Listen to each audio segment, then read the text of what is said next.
Good morning again. It's Friday. I'm Maurice Barrett, and I've got more food for thought. This week I've been thinking about the future. You know, the past only exists as a memory. If you couldn't remember it, it wouldn't. It's not a fact. It's just in your memory. It's not real. The future's tomorrow. And it's not obtainable today. That's why Jesus said on his Sermon on the Mount, let me read it to you, Matthew 6 verse 34, therefore take no thought for tomorrow shall take thought for the things of itself. Sufficient unto the day is the evil thereof.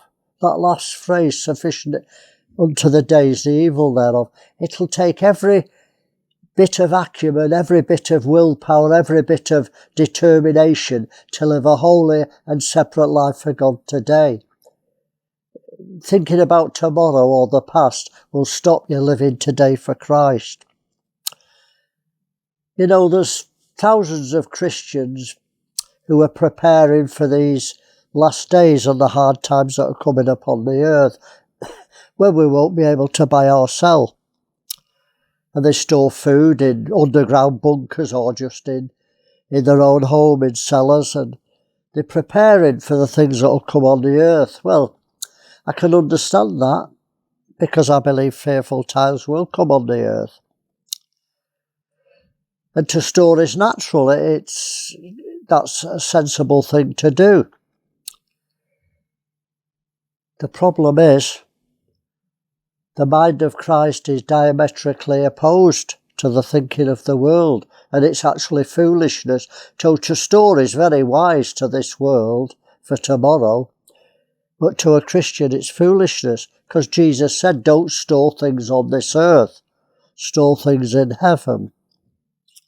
Well, Jesus told a parable about a rich man. Let me read it to you. It's in Luke chapter 12, verse 16. And Jesus spoke a parable unto them, saying, the ground of a certain man brought forth plentifully. And he thought within himself, what shall I do? Because I have no room to bestow my fruits. And he said, this will I do. I'll pull down my barns and build greater, and there I will bestow all my fruits and my goods. And I'll say to my soul, soul, thou hast much goods laid up for many years to come. Take your ease, eat, drink, and be merry. So he prepared for the future. But God said he was a fool. God said unto him, you fool, this night your soul shall be required of you. Then whose things shall those be which you have provided? Who's going to guarantee you'll be alive when the hard times come, when you can't buy and sell? So many Christians believe there's a rapture coming and they won't face it. But those who do, is it 1 year, 2 years, 10 years, 50 years? You may not be alive at that time. It's foolish to prepare for tomorrow.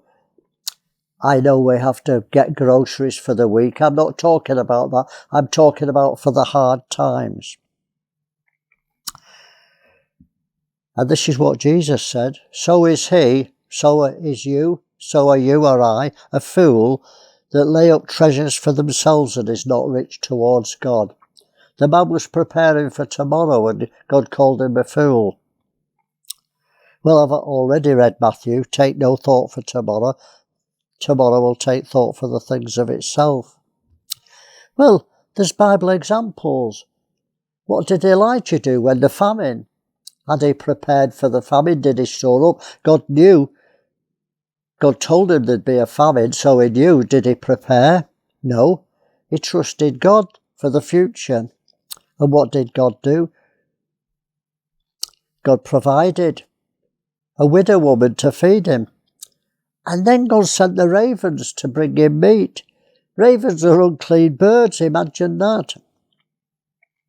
So I believe, even though you can't buy and sell as a Christian, I believe even the unclean, the world will look after us if we have faith like Elijah. Well, God provided manna in the wilderness for the children of Israel. Not for the future, they could only collect it for a day. See the principles all through the Bible.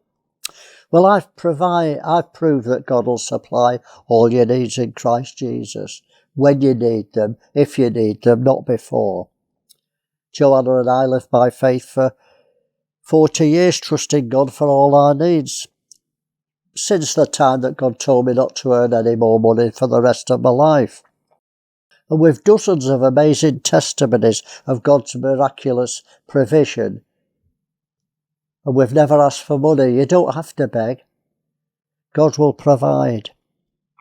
David said, Psalm 37, after a life serving God, and I can say the same, Psalm 37 verse 25, I have been young, and now I'm old, and yet have I not seen the righteous forsaken, nor his seed begging bread.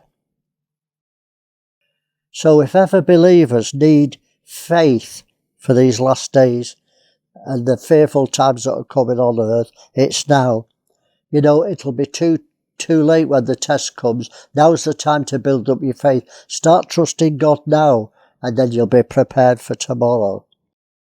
Have a blessed day and keep thinking.